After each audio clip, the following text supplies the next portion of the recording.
Good evening, everybody. It's indeed a great pleasure to welcome all of you all once again to this August gathering. Before I ask Mr. J. Ravindran to introduce the speaker, I have got a small request to all the participants. Kindly mute your audios. Otherwise, it will be very difficult for you to hear the speaker. His voice will start echoing. Even now, someone is not muted the audio. Kindly mute your audios.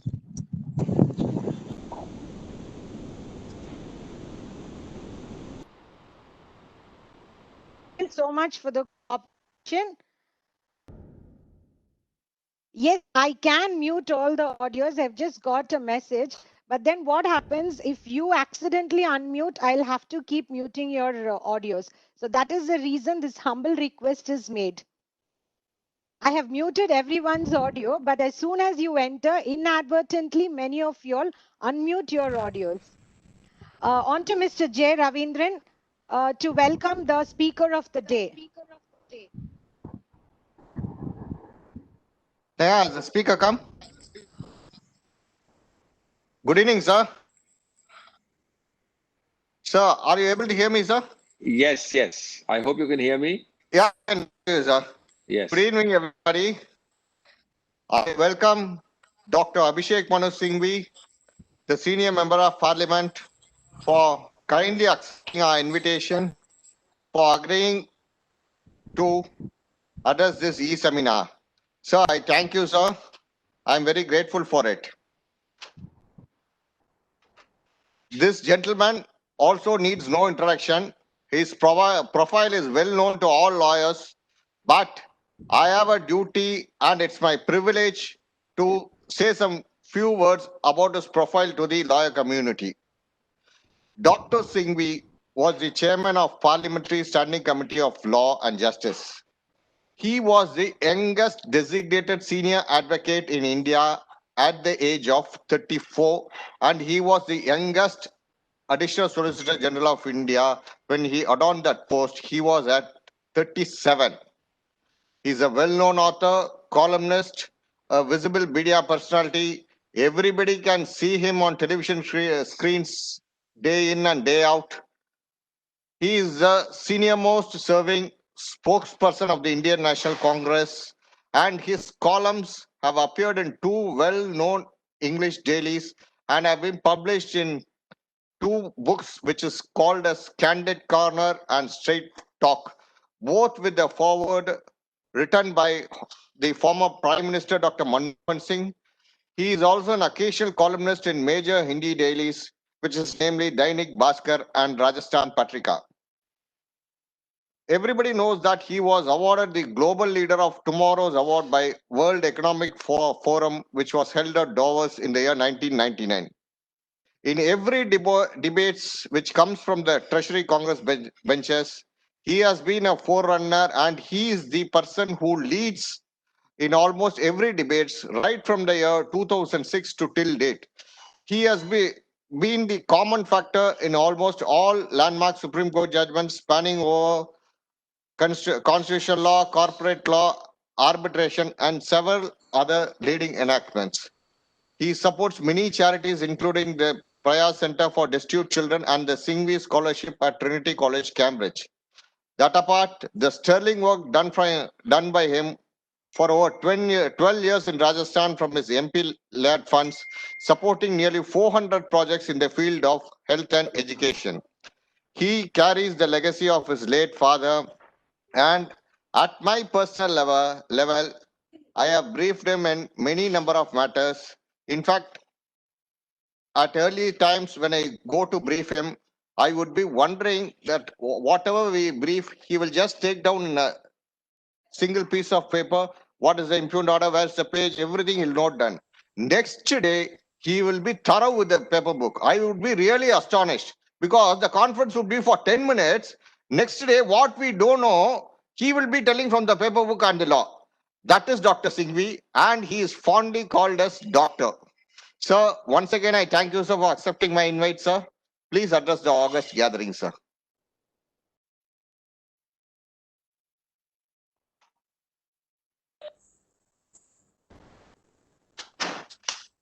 Ravindran, all the assembled guests, advocate friends and brothers, ladies and gentlemen. Thank you, Ravindran, for an extremely generous and hospitable introduction. It's very kind of you, and it's been a pleasure to work with you and your colleagues from the South. Uh, it's an interesting topic you've chosen, and most of us tend to forget that your topic has two words, not one: parliamentary democracy, because each word is pulsating and it cross fertilizes the other. We call ourselves and are, in fact, the world's largest democracy, but we also have to say that we are the world's largest parliamentary democracy. That prefix is important.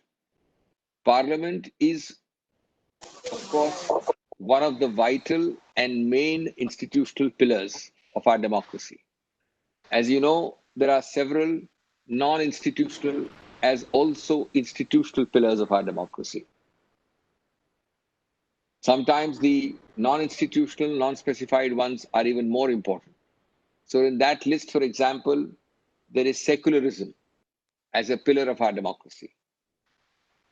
One of the best definitions I heard of secularism was from an article of Professor Rajiv Bhargav at Harvard, who said that Lincoln, when he used the word of the people, by the people, for the people, the people tend to ask, uh, for the people we can understand, by the people we can understand, why of the people?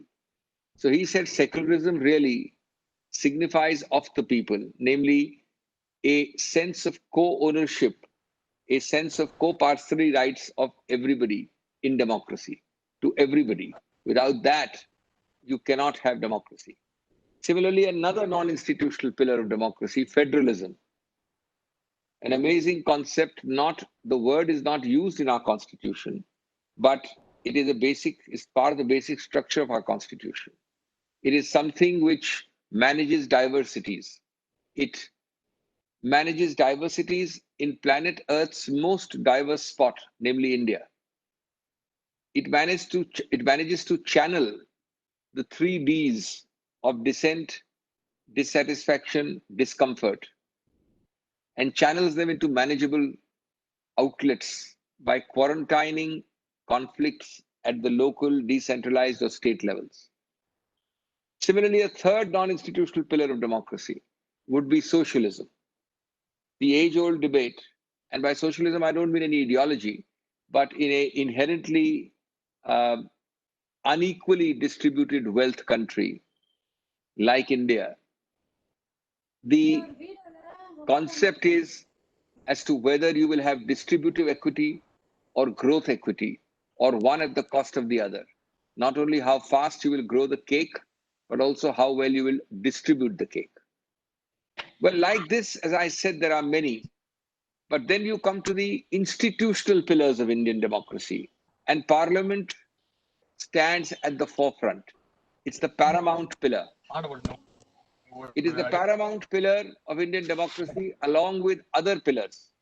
The Election Commission is another pillar. The Controller and Auditor General is another pillar. The judiciary headed by the Supreme Court is another pillar.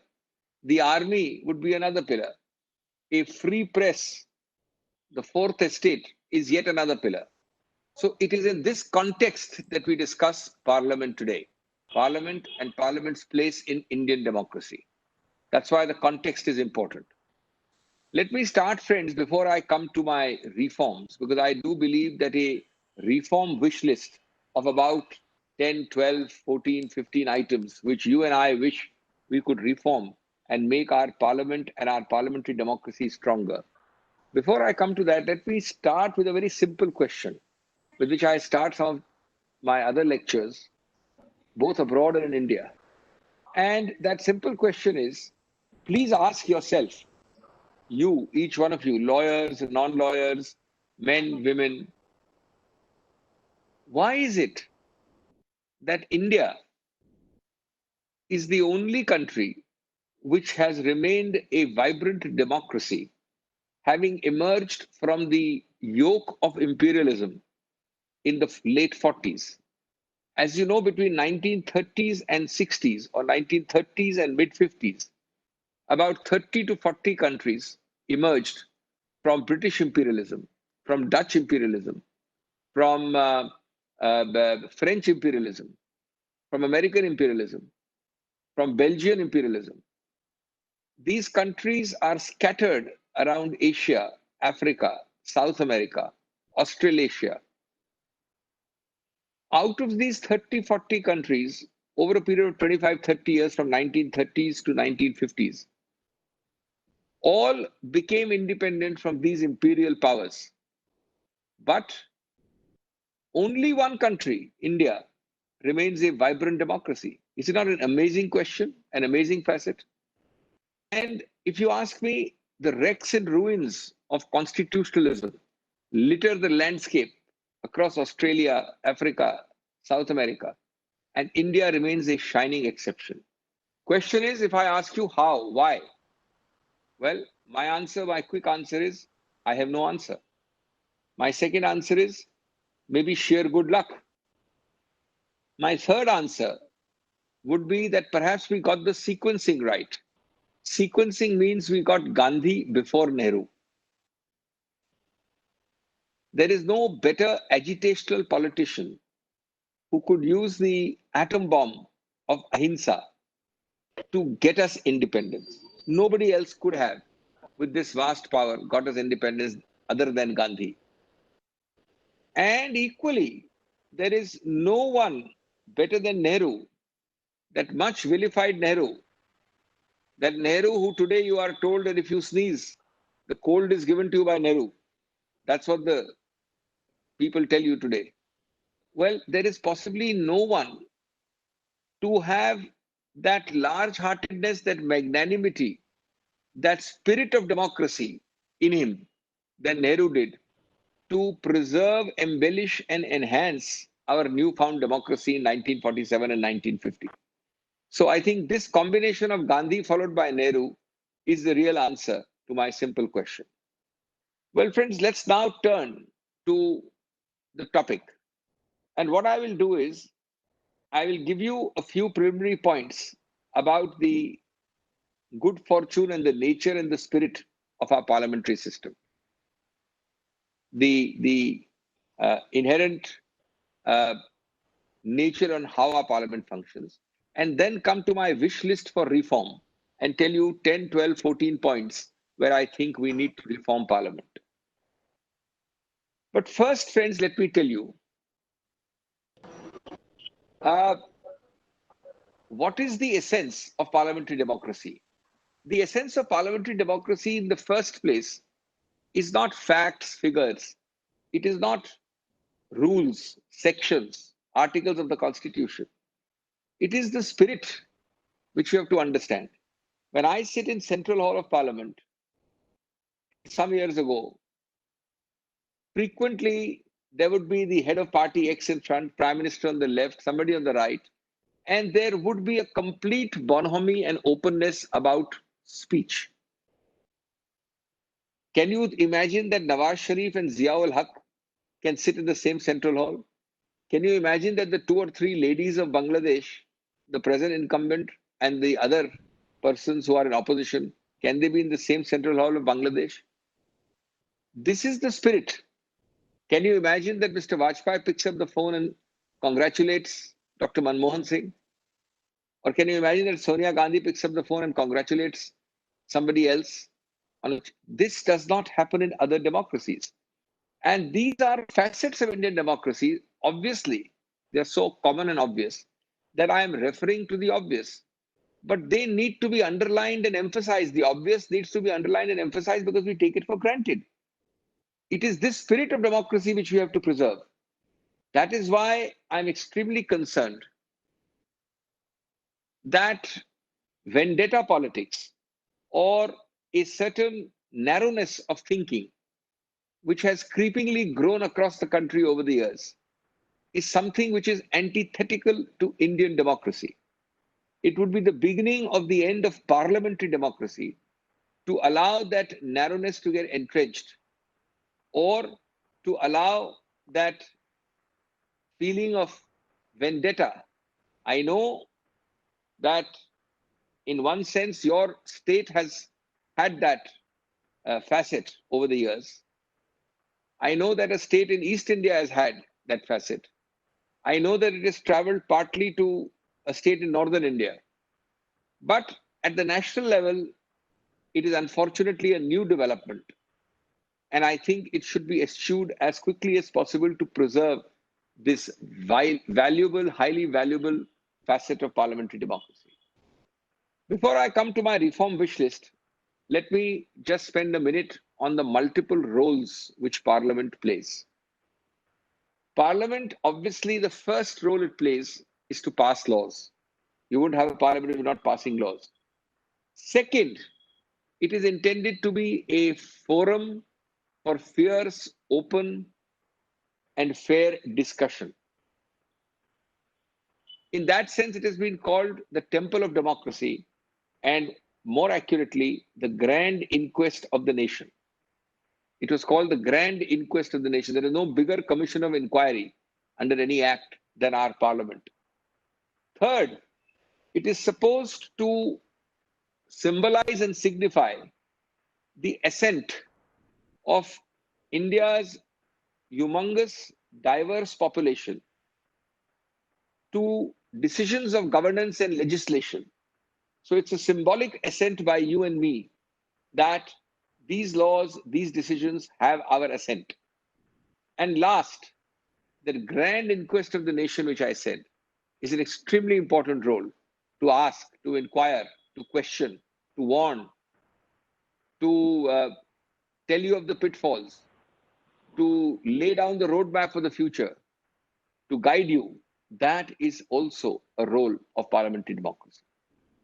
Well, friends, having given you that kind of 2 or 3 part opening, let me straight away come and I'll do a kind of a SWOT analysis: strengths, weaknesses, threats, strengths, weaknesses, opportunity, and threats. So all will come together when I come to now, as I am starting my wish list of reform.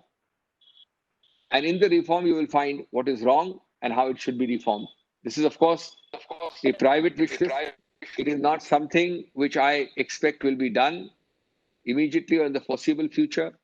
But in webinars and seminars like this, it is important to lay out our thought process, to hope for it, and eventually, slowly, with public opinion, it will be translated into result. Well, friends, my first reform is the lament I have about the fact that members of parliament in a parliamentary system of democracy, it's not a presidential system, as you know, have no power to initiate legislation. So as a member of parliament, I have no power to initiate legislation, with one exception, which is the private members' bill on Friday afternoons. Now, private member bills are intended on Friday afternoons to let MPs let off steam, to get them to speak their views. But they are not law. They are never, except on 3 occasions in 70 years, they have never been passed into law. The MP speaks, people support him, but it's symbolic. Otherwise, a member of parliament does not initiate legislation. This is a big weakness, because only the government of the day, which in fact means the cabinet, alone can initiate legislation. From this follows the second point, that creativity is stultified. So if I have excellent legislative proposals, I can only suggest to the government's business and calendar is overcrowded, and they will not necessarily come up with the act which I want, or a very good, well-drafted act, or an act which I can draft better than the bureaucracy. I think this should be changed. It is not difficult to provide that legislation can and should be initiated by an MP. Now, as you know, this happens in the US, which is a presidential form of government. But to have the power to initiate, you don't need to become a presidential form of government. Even in the parliamentary system, by changes in our laws and our rules, we can give MPs the power to initiate legislation. Of course, it doesn't mean that the legislation will be passed, but why should not any member of parliament have that power? Number 2, The biggest restriction on this is the whip. Now, the whip serves two purposes. The first part of the whip is that it is routinely issued by even the ruling party for several things. Now, the whip means that it stultifies creativity. Suppose you have an excellent bill moved in Parliament by Mr. Ravindran. It's very well drafted, it deserves discussion. Now, a whip is issued by the other party, be it the ruling party or the opposition, that everybody must oppose Ravindran's bill. Good, bad, or indifferent, it's a political decision. And the decision is a collective decision of the party, not of all of you. Every MP has to follow that whip. That stultifies creativity. It kills ideas. So the second point I wish to make is that the whip should be reserved for falling of governments. Yes, if you have a confidence vote or a no confidence vote or a situation which is a money bill like a budget or something which can lead to a fall in the government, yes, by all means you must have a whip. But to routinely have whips, I'm talking of structural changes, mind you, friends. I'm talking of reforms which are structural. I'm talking of reforms which will change our parliamentary system for a better one without becoming a presidential system. People want sometimes say, throw out the whole baby with the bathwater and have a presidential system. I am suggesting changes which can reform parliamentary democracy from within. So the third suggestion I have is that the whip which forces people in a herd-like mentality to vote or not to vote, which kills creativity, which compels performance irrespective of individual volition of the member of parliament. It serves a purpose. I'm not saying abolish the whip. It must be kept, but it must be restricted and limited to cases where there is a money bill or a confidence motion or a no confidence motion, and then it can have a possibility of change of government. There, yes, voting must be enforced by whip, but not for legislation. Each person should be able to express the best views, and the best legislation should then emerge. Friends, we then come to the other aspect of parliament, which is now much in the news, and that's my fourth reform. My fourth reform. What is that? It is about the malaise, the scourge, which we call defection. The Ayaram Gayaram culture, as you know, that phrase was adopted in 1967 in Haryana when an MLA called Gayalal changed three parties in the same day. On the same day, he changed three parties in 1967. So the issue about parliament is defection. And on this subject, I think all major stakeholders, I can say only with candor and respect, have mud on their face. From the governor to the speaker, from MPs to the ruling government. I'm not talking about today's government, I'm saying institutionally. And we need to root out the aberrations which have come on this constitutional sin. And for this, as you know, we decided, and the debates in Parliament in 1985, when the anti-defection law was brought in, make it clear that it's a constitutional sin. It is something where you are going against every ethical norm, being elected on the projection of a certain party and then opportunistically ditching it. Well, unfortunately, all the restrictions which by law we have created, either in our constitution or in the statutes, Indian jugaad, jugaad is a North Indian word, but I'm sure you're aware of it in the South. Indian jugaad, Indian ability to circumvent the law has nullified all the spirit and the letter of the 10th schedule. First, if a speaker wants to help you, he need not decide anything for years. So Ravindran files a complaint against X for clear defection. I am the speaker.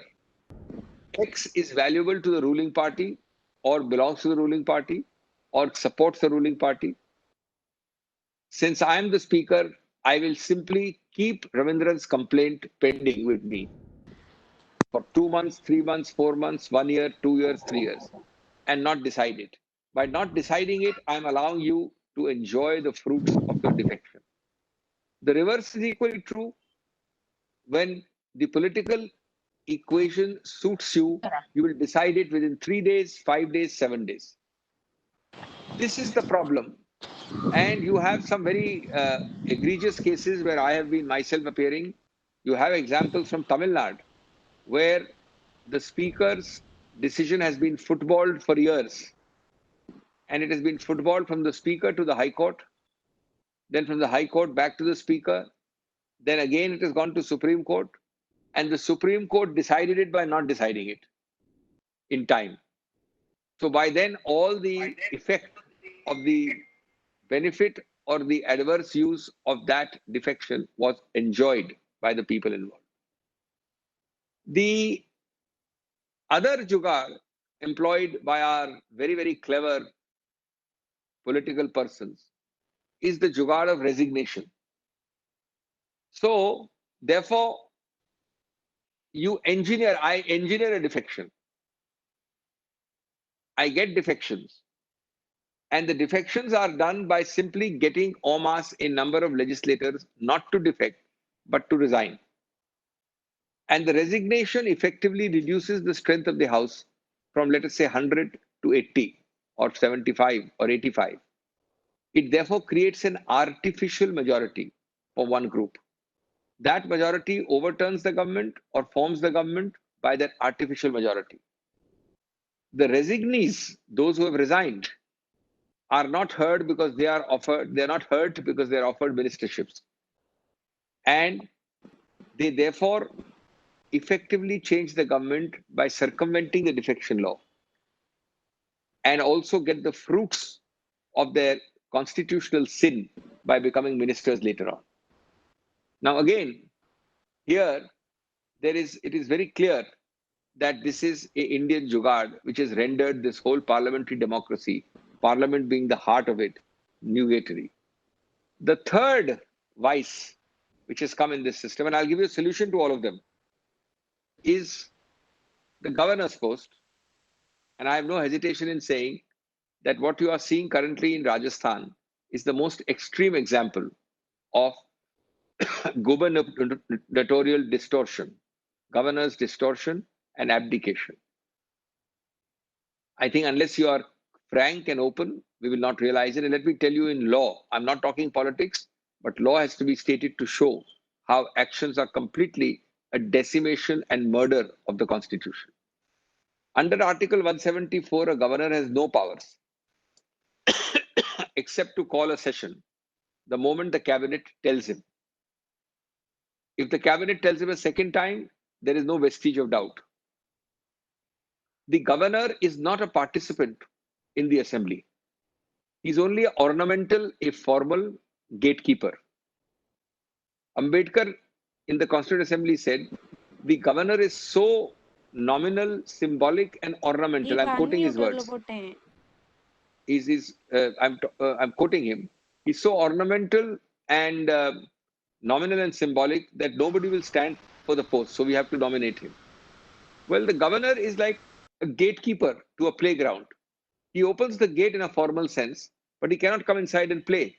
He cannot ask what the agenda is, how people will vote, how they will come, how they will sit. Now, this issue arose in a judgment of the Constitution Bench, 5 judges, in Navam Rebiya's case. There is a very interesting para there which you should read, which points out that in the Constituent Assembly, the earlier version of current 174 was Article 153. And 153 said that a governor should not be bound by what the cabinet advises. Ravindran, I'm getting an echo. If you can just stop the echo. Sir, I have done it, sir. And you can ask some people to mute themselves because I can hear people in between. Now, yes. The governor in Navam Rebiya, it was noted by the court that Article 153 said that there was a proposal in the Constituent Assembly. Just imagine that the governor need not be bound and he should decide in his own discretion. And it was a valid, a strong proposal, and it might have been passed. The assembly discussed it and said, no, we reject this proposal and we will draft it as today 174 stands. And we want the governor to be bound. I want to ask you, after this, can the governor, as has happened in Rajasthan, take more than a month to allow an assembly to be called? Well, friends, what does one do? You see, our wise framers, two framers had more wisdom than all our contemporary political class put together today. They had far-sightedness. They had a lot of depth. But nobody frames a document. Some of you are lawyers. You may frame an agreement, a contract, make legislation. Nobody frames it providing that if you sneeze on the right side, you should look this way. If you sneeze on the left side, you should look this way. Legislations, be it the Constitution of India or legislation, are all supposed to be operated in good faith. The idea is that the people who framed them assumed that those who will operate it will be statesmen, will be balanced, will be non-biased, and they will operate it in a harmonious manner. So what do you do when a governor does not do this? It's very easy to say, go to court and get embroiled. And the court issues notice and then says rejoinder and then says counter. And that 3 weeks, the governor says, now you've gone to court, the court has not decided, I am going to do nothing. So everything was not intended to be solved by courts. It was to be intended to be solved with your maturity, my maturity, your good sense and my good sense, your balance and my balance. Unfortunately, when the protectors of the Constitution become its destroyers, no court, no system can save it. That Hindi we say, Rakshak Bhakshak ban jata hai. Who will guard the guardians? These are constitutional posts which are supposed to be guardians of the Constitution. Take another stunt. You change parties and do the constitutional sin of defection. Knowing that I am the speaker and I will disqualify you, you simply file a no confidence against the speaker. So very simple. You are going and defecting, and to disable the speaker, you file a no confidence motion against speaker. Also was decided in the same case, Nama Brebia. Remember, the speaker is a persona designata under the 10th schedule. He is the only person who is named that he alone decide. He cannot transfer somebody. He cannot delegate it. So Namam Rebia says that suppose there is old pending no confidence against the speaker, which is serious of bias, and it is under adjudication, then of course the speaker should stay his hands. But it can't be where the speaker's notice for disqualification is issued. And while that notice is pending, subsequent to that, somebody gives a no confidence motion against the speaker with the sole intention of disabling the speaker. If this was the law, it would be an ass. Because it would mean that everybody who's under disqualification proceedings by a notice from the speaker simply immunizes himself by issuing a notice of no confidence to the speaker. So these are jugaads, circumventions, tricks, some of which have been dealt with in courts, but they still keep happening. About that earlier point, I said that simply, now I know that in a house of 100, you, Mr. Ravindran, has a majority of 55. I have 45. So as I told you, you simply reduce the house from 100 to 80 by getting 20 of Ravindran's people to resign. How are those people immediately after the government falls and the new government is made, how are they entitled to become ministers again? Well, they are currently in everywhere, in Karnataka, elsewhere being made ministers again. Because there's a provision in our constitution which says that who becomes a minister has to be elected in future within 6 months of becoming a minister. So you can remain a minister for 6 months without being elected to any house. Here we need a one-line amendment which says that if you have resigned and created this artificial numbers or majority, then you are barred from being re-elected as a minister or reappointed as a minister for the next 1 year or 6 months. This one line amendment will take away the by these artificial numbers, by resignation, and then becoming minister all over again. And you have this provision, but not unfortunately in the defection law. You have it for what you call in the election petitions corrupt practice. If I fight a election against one of you and I lose, then I can file an election petition, and one of the grounds can be corrupt practice by you. The winning candidate is you. Well, if I make a corrupt practice allegation and if I succeed in my election petition in the High Court, then you are disqualified from fighting any election for 6 years. Just like this, we should make a one-line amendment in the anti-defection law that you are disqualified from fighting a fresh election at least for 6 months or for 1 year. So that will prevent people from taking this benefit so as to become ministers again. About the speaker. Well, you have made the speaker the persona designata. He alone can do it. Nobody else can decide. But speaker is ultimately a member of your party, isn't he? You cannot cut the cord, umbilical cord from the mother, just like that. You cannot expect a speaker both to be a member of party X and to decide objectively. And yet you have made him the sole decider of 10th schedule. This has proved to be a fundamental anachronism. It has proved to be a fundamental conflict of interest. What should you do? I'll give you a little known, very effective example. In England, I don't know if you know this, for many decades, a speaker was pre-elected. It means that before the next general elections, we decide that we want X as speaker. Let's say we want Mr. Ravindran as speaker. So, 6 or 4 weeks before elections, we decide that Mr. Ravindran should be the speaker. All the parties then decide not to put up a candidate against Ravindran. So Ravindran fights the Lok Sabha election and nobody puts up a candidate and he is elected unopposed. And he goes straight to the speaker's chair. That was the tradition in England. Now imagine the amount of stress,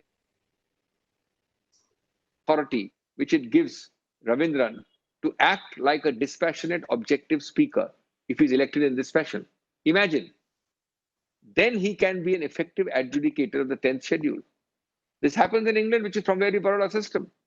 But we expect that a party man is appointed speaker, and then suddenly we expect him to turn from a crow to a swan, or from a swan to a crow.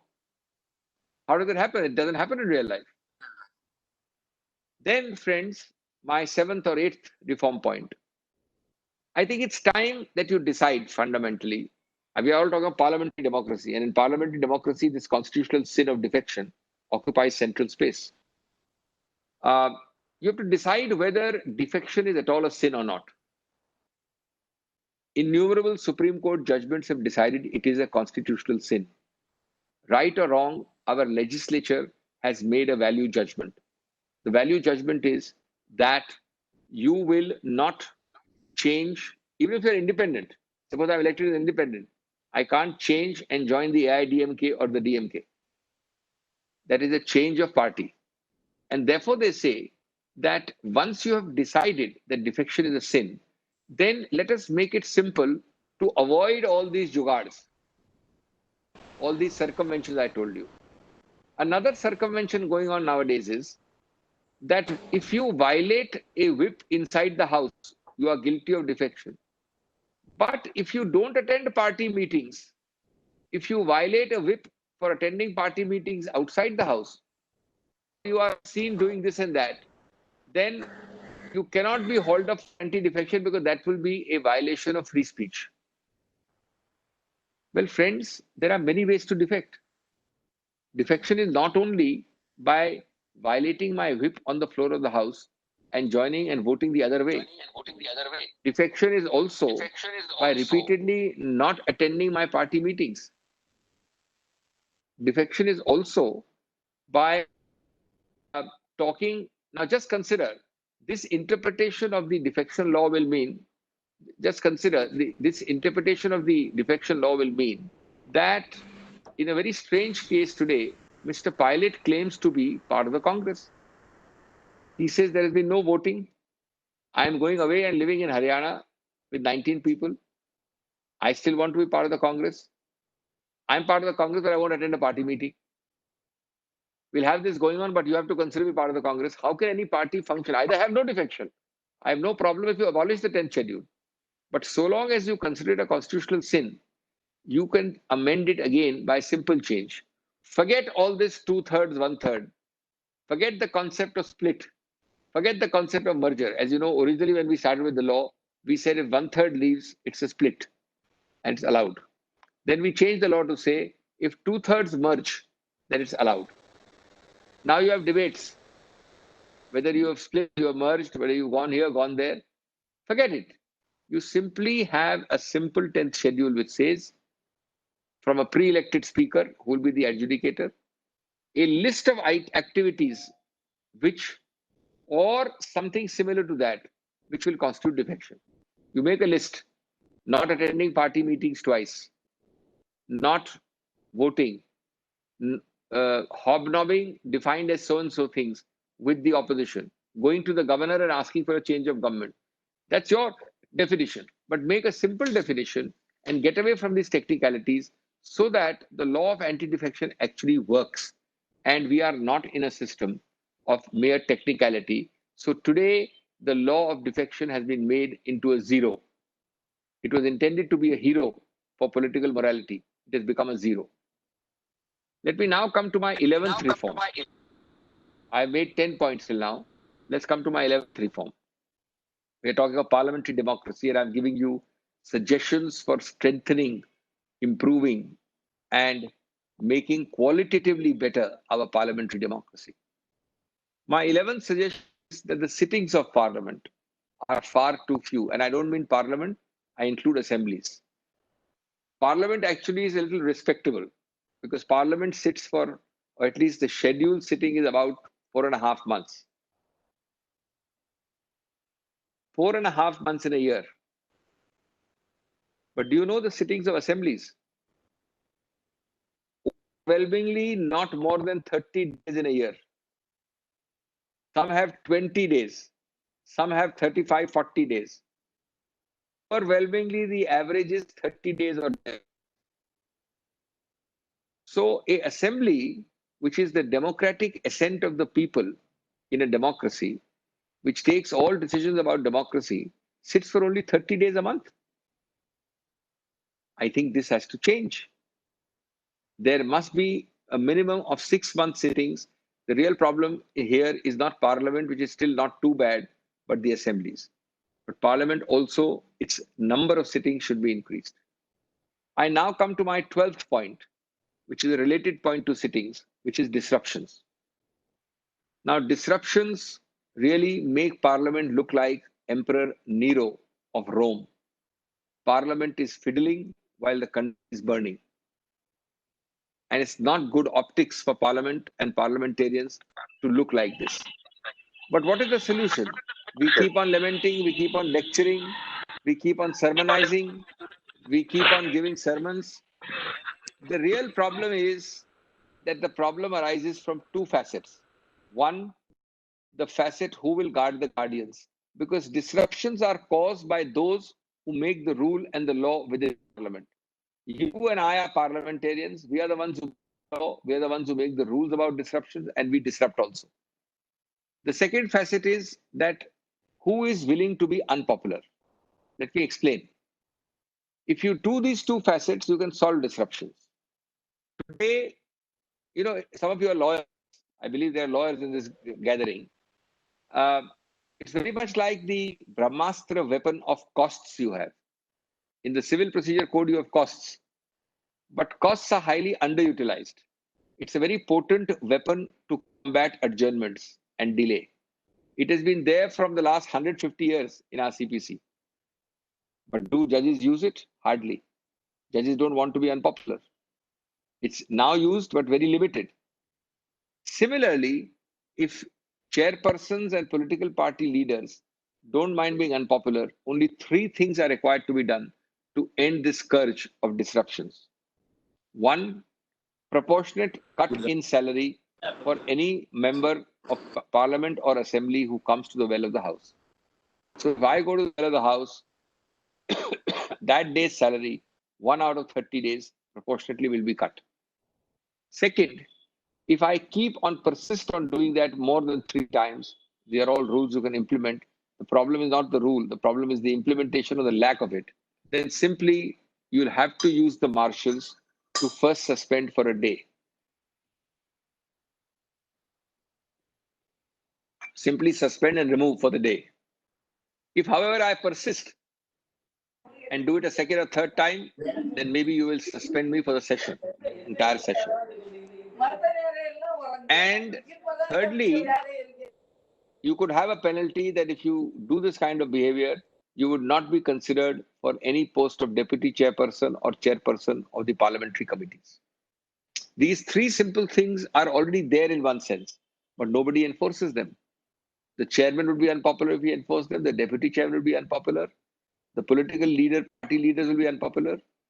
I think if this is enforced, you will find a change happening. It's a question of implementation, not of changing rules or laws.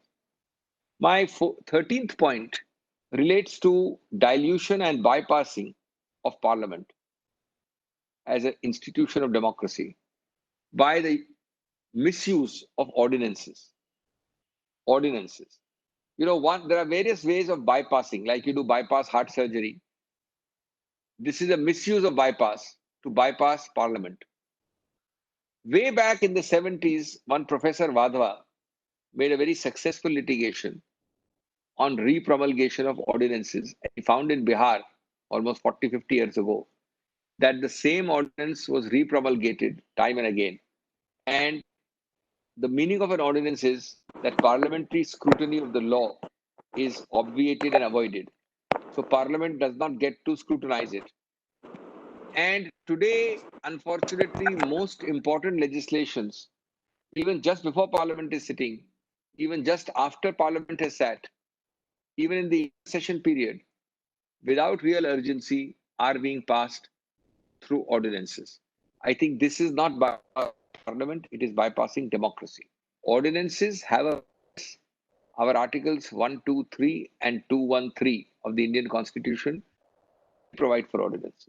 They are supposed to be situations, not in the routine way just because you want to avoid parliament. So I wait for parliament to end tomorrow and 3 days later I bring an ordinance. That is not the object. Again, it requires the spirit of the constitution to be operated, not merely the letter. Similarly, another bypass to parliament, and this time very, very objectionable and illegal, is the money bill route.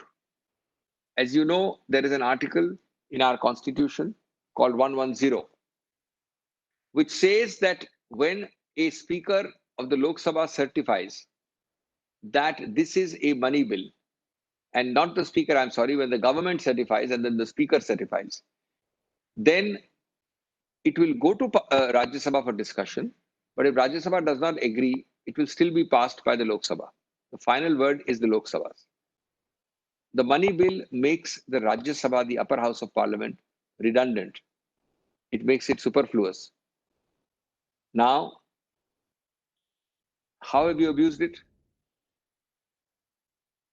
In all democracies, including England, the last word on money bills is with the lower house or the Lok Sabha. No problem with that. But what is a money bill? Article 110 tells you that it must only, there is a word only in the constitution, which says that it should only deal with A, B, C, D, E. Otherwise, everything you can call a money bill. Take, for example, Aadhaar. Aadhaar was a bill which was dealing with basically a card. The subject matter was a card. Obviously, the card will have money expenditures, it will have to have allocations, it will have a consolidated Fund of India situation. If merely do with money, which will be involved in almost every bill, is certified as a money bill, in that case, you can completely bypass Rajya Sabha. A money bill must predominantly and almost overwhelmingly deal with money matters, like budgets, like appropriation bills. merely because the dominant object is X, but some spending for X is also provided. That doesn't make it a money bill. The second question which arises is that there is a provision in 101 that the speaker's declaration or certificate, this is a money bill, will make it conclusive that it's a money bill. So the question arose before the judges of the bench, the constitution bench of Aadhaar, whether by mere certification you can immunize a bill from Rajya Sabha and immunize a bill from judicial scrutiny also. I think it's a very dissent written by Justice Chandrachud. That judgment was, of course, about Aadhaar, not about money bill. This question arose in a subsidiary manner. Justice said, Raj cannot be bypassed in this manner by wrongly, distortedly, or falsely designating something as a money bill, which is not actually a money bill. He said this is a fraud on the Constitution. These are not my words, these are Chandrachud's words. He said it's a subterfuge. He said it's constitutionally impermissible. Debasement of democracy. Fortunately, this matter is not concluded. It has been referred to a larger bench and it is pending. And I hope and trust that what is Justice Chandrachud's dissent will become the law of the land in the very near future. Because, again, remember, for 70 years we've had this provision. But on the whole, governments have operated it bona fide, not with bias and with ulterior motives. On the whole, we have not falsely certified non-money bills as money bills to avoid upper house scrutiny. Now, just because this does not have the majority in the upper house, I would straightaway charge sometimes the present government has been designating as money bills those bills which are not money bills and bypassing Rajya Sabha. And I can wager a bet with you that now that the central government has better numbers in the Rajya Sabha, this bad practice will decrease. But the point is, it should not increase when you don't have numbers in Rajya Sabha, and it should not decrease when you have good numbers in Rajya Sabha. That's not constitutional operation, and we need to therefore remember this and correct it. Well, friends, I've come to my end of my address, and I want to end in about 5 minutes asking this question of myself. I have given you lots and lots of shortcomings, infirmities, lots of question marks about the functioning and the nature of parliamentary democracy when the institution is parliament. I have suggested solutions. Well, the question is, the problems, why not switch to a presidential system? Why have a parliamentary democracy at all? Have a presidential democracy like America. At one time, it's fashionable to say so. Indian colleague Mr. Vasant Sathe was the first in the late 70s and 80s to propound it. And it was more a fashion statement. But in seriousness, it has been propounded by my good friend Mr. Sashi Tharoor hardly 1 week ago in an article. That, and he rightly, arguments are weighty. He says 5 problems of parliamentary would be solved if you had a presidential system. 1, you'll be able to get not electable people, but able people. Namely, today you need a person to be a member of parliament to be a minister. So ministerial talent means you have to be electable. And I, Prime Minister, cannot get talent if I don't make you a member of parliament. Second, this whole problem of horse trading, which I've discussed. Third, legislation suffers. The quality of legislation suffers. Fourth, disruption, which I've discussed with you. And fifth, lack of stability. Governments falling, governments being tentative, etc. Now, I'm not saying they're not weighty. I'm not saying that they're not plausible, and they have plausibility. But I would not agree with him. Why? Of course, there is an old saying of Alexander Pope, the famous American poet. He said, for forms of governance, let fools contend. For forms of governance, let fools contend. Whatever is best governed is best. Ultimately, what matters is not the institution alone which you create. It does matter, the institutions you create. But what matters most is how you operate them. The best institution can be brought to its knees if that lady misuses it, operates it badly. The worst institution can be run well if I operate it bona fide. So, keeping that in mind, let me tell you why I would not agree with the presidential system. First of all, create too much. It would put our country upside down. The debate would, for presidential or parliamentary, would go on endlessly. The debate would lead to changes which would be agonizingly slow and long. During such changes, with a divided polity and in the present state of high division of the polity, fractured consensus, the chances of getting a consensus on this change is next to nil, is zero. But in the meanwhile, governance would be paralyzed. Nothing would happen. That's one factor. Second is that these 5 problems I have myself discussed. While being within the parliamentary system, you can control disruptions, which is one of the 5. I've just given you the answers. While being within the parliamentary system, you can improve and make more powerful your anti-defection law. I've given you 5 or 7 suggestions on that. That is while you're parliamentary democracy, not presidential. So you must reform. My whole lecture is about reform. But you must not change structurally by converting from a gender change from parliamentary to presidential. Third, electable, not able. Well, there is a provision today which allows the Prime Minister to seek talent from anywhere. He need not be a member of parliament. Within 6 months, if a party really needs him, he can be accommodated in the Rajya Sabha. You have several such cases. The present foreign minister is like that. If somebody thinks that there is some ability and not electability necessary, you can have that within the parliamentary system. Then, lack of stability. Well, democracy can never guarantee stability, true democracy. Remember, the flip side of it is the inherent sentimental, structural, and normal human proclivities in India to convert presidential into dictatorship.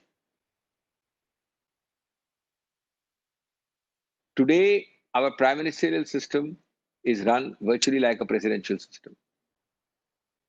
Today, nobody except one man matters. Maybe 1.5 people matter.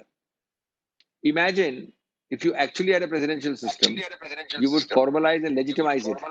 Accountability would be much less. Then my next point, madam, you just cut off the echo. In a federal, diverse country like India, in particular, presidential would be highly inappropriate. We have a planet Earth's most diverse spot, India. And I think there again, it would be inappropriate. So what I'm suggesting is strong, clear reform, surgical reform, root, branch, and tree reform, quick reform, but within the parliamentary democracy mode. Parliamentary democracy in the world's largest democracy, which we have successfully operated by and large, is something to cherish. We should not get into the trap of endless debates, endless surgery, endless changes in the name of presidential versus parliamentary. I think we can achieve 90% of our objects effectively if we do the reform, many of which I have suggested. But ultimately, it requires a maturity and a spirit much more than the letter of the law to make successful any body politic. Thank you very much indeed. I'm grateful. Sir, thank you very much. Sir, we have before you your comrades in the parliament, your foes, everyone there. First, we will start an interactive session with a senior counsel, Mr. Navanitha Krishnan, who is also a sitting MP, sir. He would like to interact with you, sir.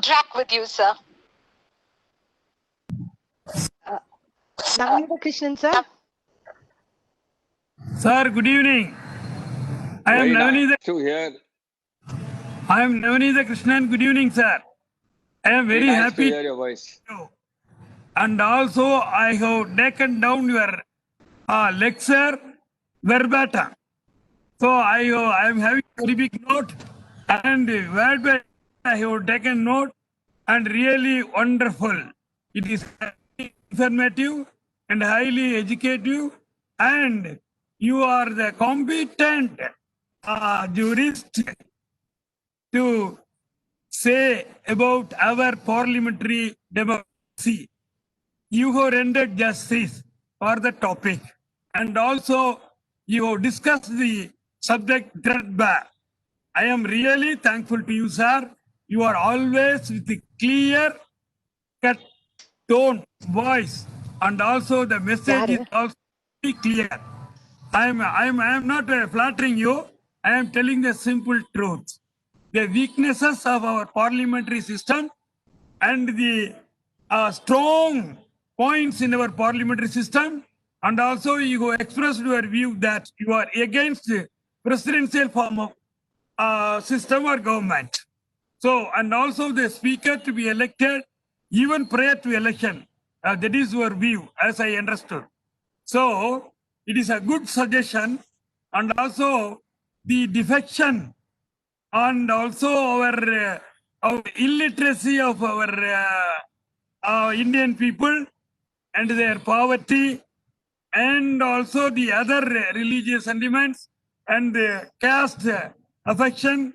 I think I humbly feel that, and also the people are not economically very sound.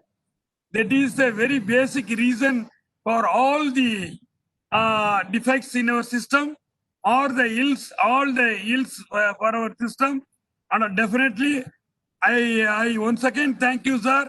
And your lecture must be made compulsory listen to all the law schools, because those who are interested to know the Indian democracy, parliamentary democracy, how it functions, because of all the 545 members, you are the most competent member of parliamentary democracy. At the risk of repetition, I am telling you have rendered real justice. Sir, your suggestions to reform the parliamentary system, I welcome it, sir. Thank you, sir. Let me just say, I am overwhelmed. Navneet ji is a valued colleague. I have known him before he joined Parliament as a valued colleague of the bar. I have known him as a colleague in my house, and it's a privilege that an important, knowledgeable person like him is here and listening. I did not know that. He's used very kind words. I have watched his movement from the bar to the parliament. I always keep joking with him that he should also spend some more time in the courts. He's very active in parliament, but his leadership role in parliament does not allow him to do that. So I can only thank him. He has used undeserved words. I don't deserve these You of are him. deserving, And sir. thank you. Thank you. Thank you. Thank you, sir. Thank you, sir. Sir, it's not only senior advocate, we also totally agree with what our senior advocate now has expressed, sir. Thank you. Sir, you've got once again a comrade of yours, Mr. TK Zilangovan, to interact with you, sir. Thank you. Zilangovan, sir. Yes. Honorable Abhishek ji, my one question is about the amendments to the Constitution. I think Yes, nice. there should be a reform in it. My suggestion would be that any amendment proposed by the government should move from below. After passing the amendment, we send it to the legislatures and get their approval. But before that, it should be debated in the lower assemblies, and then the amendment should come, because constitution is our basis for our democracy. Constitution is everything in India. Constitution rules the country. In that case, if there is an amendment, done made to the constitution by the government in the center will affect the states also. We are facing, the states are facing the offense by the amendments of the center. So, what reform would you suggest in making the amendments to the present constitution? Well, I see the force of what you are saying. At one level, you can do it by a simple amendment to Article 368 itself. You know, already there is something by which is used against your argument, but that needs to be expanded to include your argument. 368 has a provision that certain things which directly affect a state need to be ratified by 2/3 of the states. You know that provision of 368. Yes. There are two kinds of amendments. One kind of amendment need not go to all the states, the other needs to go there. Yes. Now, what they do is that they use that part of 368 to say that in any case where matters directly affecting state are there, it will need collective assent of the states, and therefore we don't need to take it to each state. That is the argument used. Now, it is true that that part of 368 does have state consultation because 2/3 of states have to agree. Otherwise, it will not be passed. But it may not meet all situations. And for that, they will have to add a whole section or an article in 368. For example, if there is something very specific to Tamil Nadu, Yes. there may have to be a provision which says, I mean, I'm not talking of current, but something which is, or let us say, something to do with Kaveri, which has direct on 3 states. Then a amendment to the constitution, wherever made, may have to have a provision that there should be a full, clear majority consensus by each of those 3 states. Or if it is one state, then it should have a clear consensus by 2/3, or a matter of detail, but that kind of a provision. That we will have to amend and add. And I see the force of what you are saying. That can be done by a simple addition of a clause. Of course, as you know, they have made a reverse clause when they had to pass the GST. I forget the article number, I think it's 256 or 255 or something, where they said that certain laws, because GST would not be passed otherwise. Yes. So they said that certain laws, if passed by 2/3 of parliament, need not go anywhere, they'll be passed. So that special amendment they made to the constitution, they used it also. So, you know, this is the dialectics of constitutional jurisprudence. But eventually, I think a small provision like that, what you are saying, may well be in order. Thank you, sir. And regarding the presidential legislation, the ordinance about which you had also said, see, ordinances are passed for unnecessary things. When there is an emergency, an ordinance should be passed. When there is no emergency, they make use of the period between 2 sessions of the parliament. Now it is almost 5 months since the house has met. Now they are using using this provision for certain unnecessary bills which are not of urgent nature. So there should be a time limit. Will you suggest a time limit which will help ensure that if the ordinance is not passed by the parliament, the ordinance will lapse, something like that? You see, first of all, parliaments, so within that time period given, they lapse. But see, ultimately, Elangavanji, these are matters for wise operation. Everything you can't provide in law. I will give you lots of worse examples. Parliament session or assembly session ends today. After 4 days, you go and pass an ordinance. Yes. Now, could you not think of this ordinance 4 days earlier? What do you do with this? Which law will provide that Elangovan should not pass an ordinance after 4 days of parliament session ending? You see, these have to be bona fide operated. Secondly, there are many examples. It's not one, there are many examples. Secondly, ordinance is passed just a week before parliament is about to meet. Reverse also happens. Parliament is meeting next week and I pass an ordinance now. Now, the point is, and the third point is that even if it is in the middle of the intersession period, is it genuinely urgent? Now, the point is that all this can only be decided by whom? By 2 people, either the passer of the ordinance or by judicial review in courts. Yes. Now, you and I know what courts means. Courts means the time you file a court and you get a response and a rejoinder and a counter and a hearing and an appeal, there will be 5 sessions of Parliament over. So these are things which depend on the good sense and wisdom of those who operate. Everything can't be that you go to court and get a urgency. Now, who will decide urgency? This is a problem. Yes, sir. Thank you, sir. Thank you for your clarification, sir. Thank you. Thank you. Thank you. Sir, next we have your comrade, a stalwart of Tamil Nadu, MP Trichy Siva, sir. Sir? Good evening, Abhishek. How are you? How are you? So good to see all my friends here. I didn't know. I'm honored. I'm honored. So happy to see and hear you. Mr. Trichy Siva, of our house. Please go ahead. Please go ahead. No, I was just pulling your leg. I said I like to think of you as the young Turk of our elder house. Yeah. I'm privileged to. Please tell me. Very good to have you today, Abhishek ji, and listen to you after a long time because of this COVID-19 impact.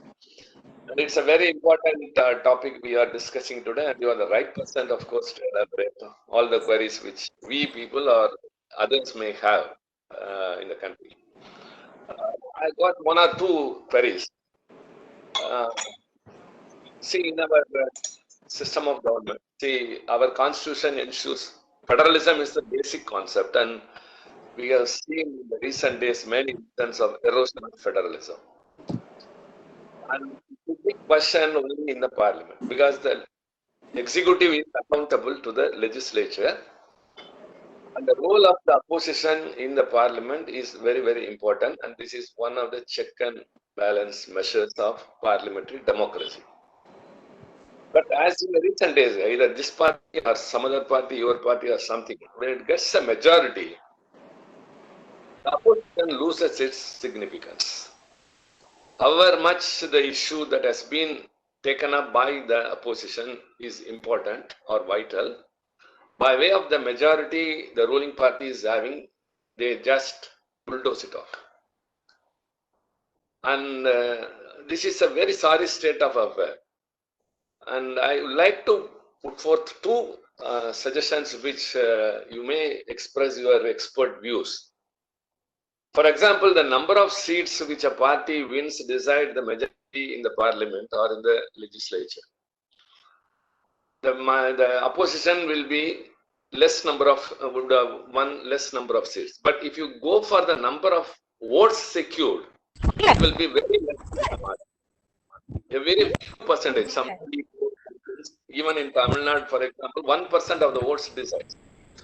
So, would you accept my suggestion that proportionate representation would help in having a check and balance system here, or like the UK, a shadow cabinet system, whereas anything that is passed by the Parliament or a minister, it should be countersigned by the minister in the shadow cabinet. Because it is in practice, we follow many things borrowed from the UK as well as even our parliamentary functioning.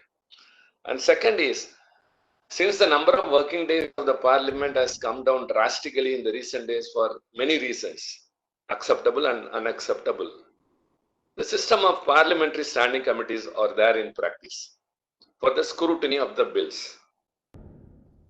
It's a very good system because even in the parliament, the party's members who belong to a smaller party may not have an adequate time to express their views, and in the committees, everyone enjoys equal time. But in the recent days, many bills have been passed without having been sent to the standing committee and the scrutiny. Very, very important are 2 bills which many are aware of, the RTI Act Amendment 2019 and the UAPA bills. Very important bills, but they were not scrutinized by the standing committees. Here also, the system of parliamentary democracy comes into question, and as you said here, the private member bill does not have any significance at all in our country. As you all know that my bill was the first in 40 years that was passed even in one house of the parliament. In the other house, it was tolerated by the government of the day with its own majority. In Canada, around 200 private member bills have been passed, and UK also, and many other countries. Here in India, after 45 years, one bill was passed, that too in one house. So, by way of strengthening, when, as you mentioned in your speech, the private member bills and their importance have to be strengthened. What should be done for that? And this majority of the government of the day decides the insignificance of the opposition party, which is a very good check and balance. But for the voice of the opposition, the voice of the people cannot be echoed there. And so also the parliamentary standing committee's scrutiny has also come down. And as our colleague Mr. Yalangovan pointed out, more number of ordinances. So for example, last time when an ordinance was to be passed in the parliament, when the majority was against the ordinance, the bill, the government pleaded that since it has come into effect earlier, there are many sections who have been benefited and who have been affected. Now that if the ordinance or the bill that replaces the ordinance is defeated, we cannot set back everything or roll back everything. That's a very big issue. So kindly cooperate. So it's a other way around, the government is following, and more number of ordinances are being brought to enact laws. So these are the issues. The parliamentary democracy, which we hail as a very, very special thing of our country, has put to such ordeals nowadays. And my main question, as I said, is that two things: proportionate representation and shadow cabinet system, as well as the private member bills importance and the scrutiny of bills in the standing committee. Thank you very much. Doctor, thank before you. you could answer, Doctor, in line with this, I would just like to place, with respect to this proportional representation, if you would see, sir, in the 2014 election, the party which had come into power had only 31% of votes.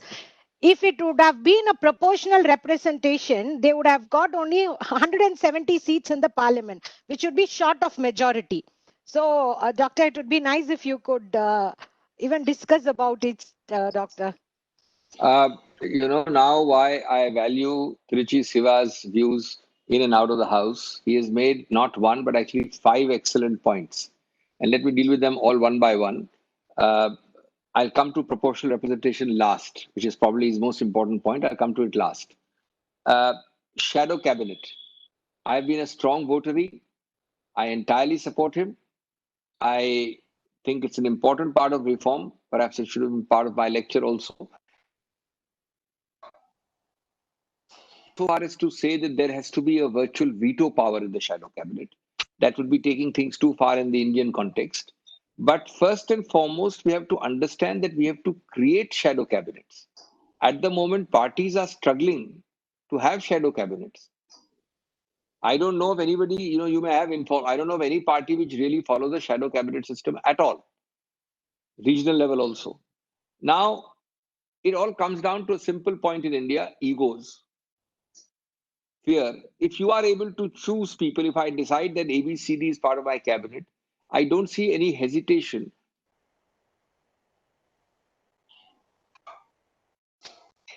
Parties themselves are hesitant to declare a shadow cabinet. Forget all the achievements of signing and all that. So I think that would be a wonderful start. And these cabinets can change, but it will lead to more professionalism, more focus, more specialization, more inputs, and I therefore strongly support it. Second point he made was about parliamentary standing committees. Now, for the life of me till today, and I may be ill-informed, I've been a chairman of a parliamentary standing committee much earlier. I don't understand why and how. I can't give any reason why you could not have parliamentary standing committees by some form of virtual conferencing. I can tell you that there are enough safeguards and protocols to ensure that the proceedings remain completely secret. Obviously, if there is some China, Russia, and America all together snooping on it, there may be some accidental leak. But if you really want to have a parliamentary standing committee, there are enough safeguards to do it. And while the British Parliament has met more than once on virtual, British Parliament I'm talking about, I cannot understand why we cannot have standing committee meetings even now. And I think there has been an undue emphasis on technicality. I think there are political reasons also which technicality which are unsupportable. I think it just suits people to bypass scrutiny. I think it just suits people to prolong the period of non-scrutiny, and therefore, uh, I'm talking of only during COVID. I mean, obviously, without COVID, there is no question. But during COVID, I don't see any reason why this should not be done. And RTI in particular is an extremely important bill, which has gone through. And there are going to be many more. The third point he made was private bill. I've already said that I am going further. The mechanism doesn't matter. It can be by strengthening the Friday afternoons or making a full day Friday. It can be making 1.5 days. Those are matters of detail. But the concept of the right of an individual MP, if combined with the fact that a whip will apply only when governments fall or not fall, or there are confidences or lack of confidences, will mean that each member can initiate legislation. That can be done as a first phase by strengthening the private member mechanism.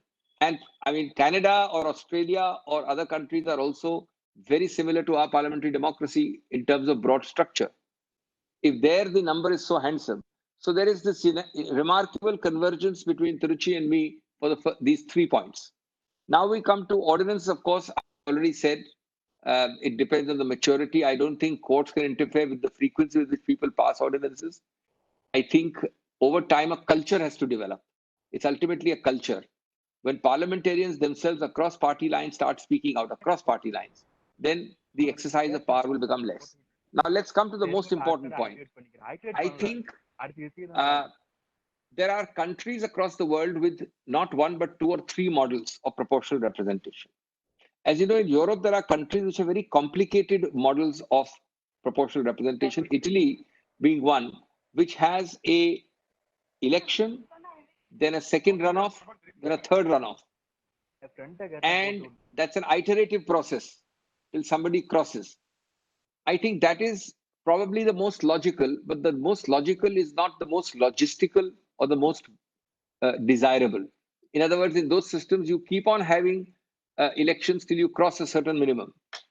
But you have simpler proportional representation systems. And I would agree that there is no reason why you cannot start. This would be psychologically a major amendment to our system, but it would still be within the broad British parliamentary mold. And we should start with the simplest version, simply having proportional representation without having an iterative process of repeated elections every time. And basically, at the root of this point is the fact that lack of proportional representation, in fact, does not make it makes a highly imperfect democracy. It is not even one man, one vote. It is not even one representative, because the government formation and the numbers and the votes are totally non mismatched and skewed. So I think this is something, of course, let me add. So I have this remarkable agreement on almost every point with Tiruchi sir. Normally doesn't happen, but I think we have a remarkable agreement. And I must add, however, a dampener, both he and I realize that in the current fractured polity we have a highly overarchingly divided polity, and possibly a certain way of governing which has changed in this country has led to that confrontational kind of politics. In this fractured polity, I doubt very much if we generate a consensus. But it is a consensus which we must try to start, we must initiate, and the longest journeys start with the smallest steps. And who knows, when neither he or I are anywhere near Parliament decades later, if you start the journey now, you might find the fulfillment. And I think that is worth starting because it will make our democracy truly more representative.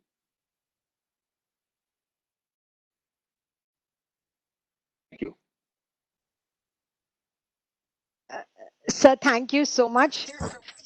Sir, there's one more comrade again, sir, who's willing to interact with you.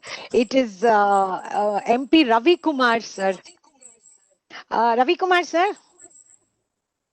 Very good, very nice to have him. Ravi Kumar, sir, are you able to hear me?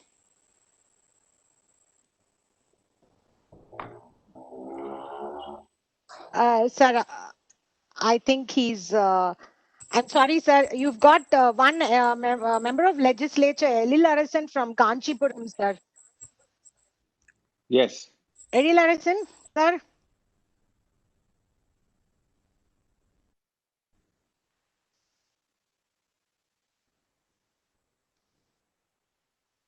See, he has raised his hands, but then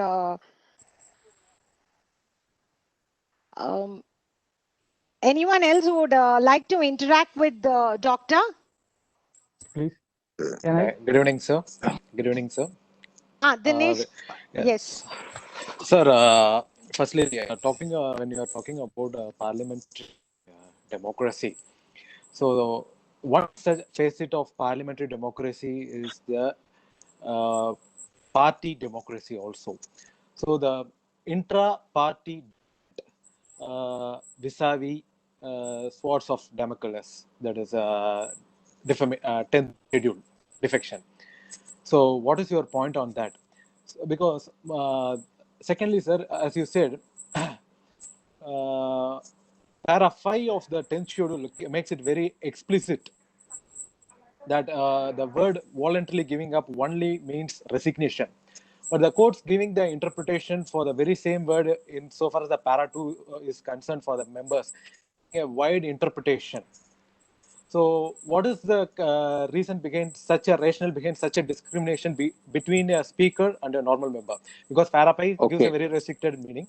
Para 2, it was given a very wider meaning by the court, right from Ravi S. Nayak, by Honorable Justice Venkatachalaya. Till now, the courts are giving a very wide interpretation for voluntarily giving up. Okay, let me answer your point. Yes. You made 2 points. One is intra-party dissent. I think I've answered it partly by saying you have to start with a value judgment.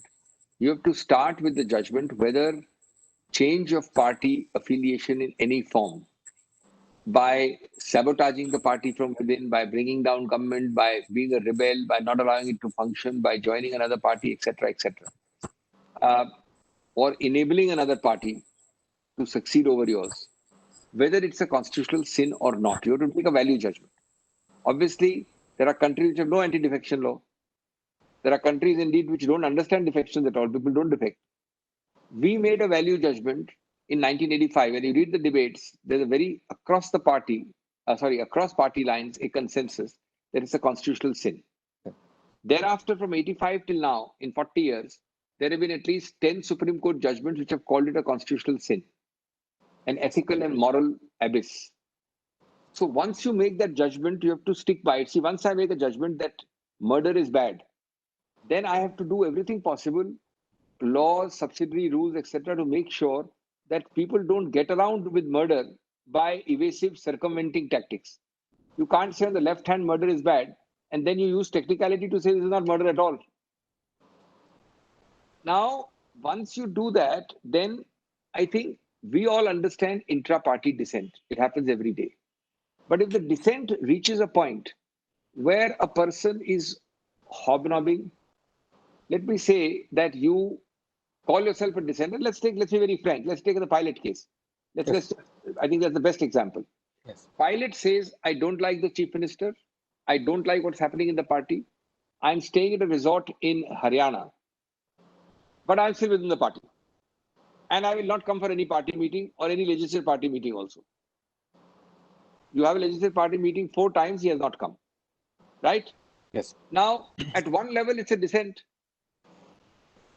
Obviously, defection also involves dissent, no? If there's no dissent, why will you defect?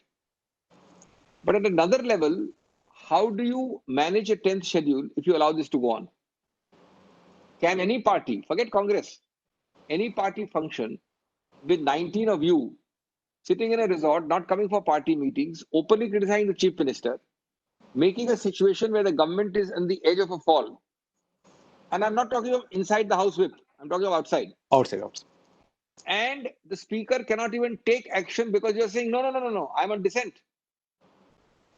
1. 2, answer number 2. This question squarely of 1918 dissent was raised 30 years ago in Kyoto Holoan. Exactly the same point of 1918. The argument was that if you start doing this, you will violate 1918, which is free speech, dissent. Court said no. A higher decision has been taken in the 10th schedule. It's been rejected 35 years ago. It was no doubt raised again, but the judgment of Kyoto directly deals with it. Kyoto, this argument was made. Number 3. More particularly at the interlocutory stage. No. Forget interlocutory. I'm not an interlocutory. That's the third point. I'm on the point. I'm not an interlocutory. I'm on the point that the petition there, non-interlocutory, was deciding an issue of dissent versus 10th schedule. The very same issue which you are raising. The third aspect you asked, I forgot what you asked. You asked me. The para 5 of 10th schedule gives a very restricted meaning. No. Whereas wider. See, the point is, 10th schedule is what? It's a constitution, no? If 10th schedule, you have no other option but to amend the Constitution of India, right? Now, there is one problem. Expulsion was excluded. So if I expel you, then you are out of the 10th schedule. Vishwanathan is a judgment which has expanded it, which is the judgment you're talking about. It's called Vishwanathan. And Vishwanathan has been referred for larger bench, but it is still the law. It has been referred. The question has been referred, but it still operates the law. I think the correct view of the para 5 is that resignations and other forms, all whips, all directions covered, expulsion not covered. But my resignation point in my speech was a different one. It was a stratagem and a jugaad and a circumvention device. You resign, you reduce the strength of the house, you no doubt lose your post, but then back as a minister after 2 weeks or 2 months. That is a larger issue. It has nothing to do with para 5. You need an amendment to say that if you have resigned, then you cannot become a minister for 6 months or 9 months or 1 year again. Okay? Fine. Thank you. Fine. Thank you. Thank you, sir. So your last question is from your host, Mr. J. Ravindran. Yes. Ravindran? Mr. J. Ravindran? Hello. Can you hear me, Sneha? Yes. J. Ravindran, go. Sir, before I could ask a question, thank you, sir. You have made me a member of Parliament and a speaker in your speech, sir. I should thank you for that. Sir, Sometimes prophetic. my question is, sir, in US, it is a presidential democracy where people vote for the person. In India, it is parliamentary democracy where people vote for the party. But there are a number of instances where I can cite, though the last instances was in the recent elections, parliamentary elections, which I feel that people voted for Mr. Modi as the Prime Minister and not for the party is my opinion. Then does it not show that we are also leaning towards presidential democracy? 100% right. You are 100% right. What you're talking is operational reality, not spiritual reality. It happens. Sometimes it happens. Sometimes it happens. But remember two things. One, for the national level, it sometimes happens, and it will not happen every time with everyone all the time. It doesn't happen with Mr. Modi all the time also. But yes, as a matter of fact, Mr. Modi has transcended his own party. Those who do not want to vote for the BJP may also have voted for him. The statistics show that. But that does not mean that the structure of our system can become presidential in form. In operational reality, he operates it today like a presidential system. That doesn't mean that our structure will be altered. Okay, sir. Thirdly,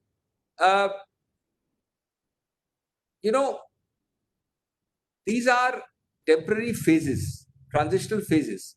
An individual may have that authority by which people vote for him at the national level.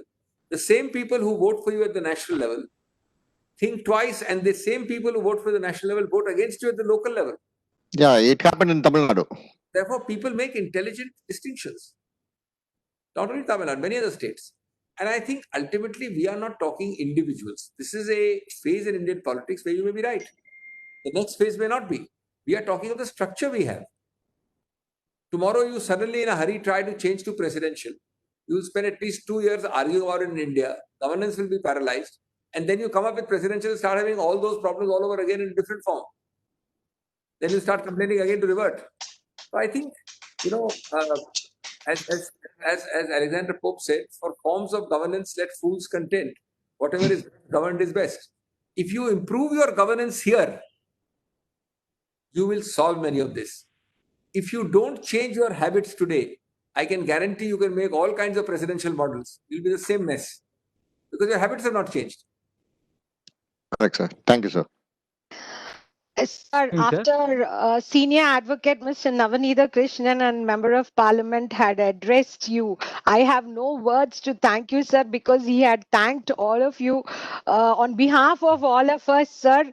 Anyhow, it has been a very great pleasure for having you here before us and for such an exemplary and I have no words, sir, for you, for appreciating you and for thanking you for having accepted our invitation and making it a very clear, giving us a very clear picture of what exactly is parliamentary democracy. So thank you once again for having spent your valuable evening, sir. Thanks a lot, sir. Kind of all of 1 you. minute. Ma'am, can I ask a question? I'm very, very Hello? grateful and thank you so much. Thank you, Thank sir. you, sir. Thank you, sir. Thank you, sir. Sir, I thank Ravindran. Thank you.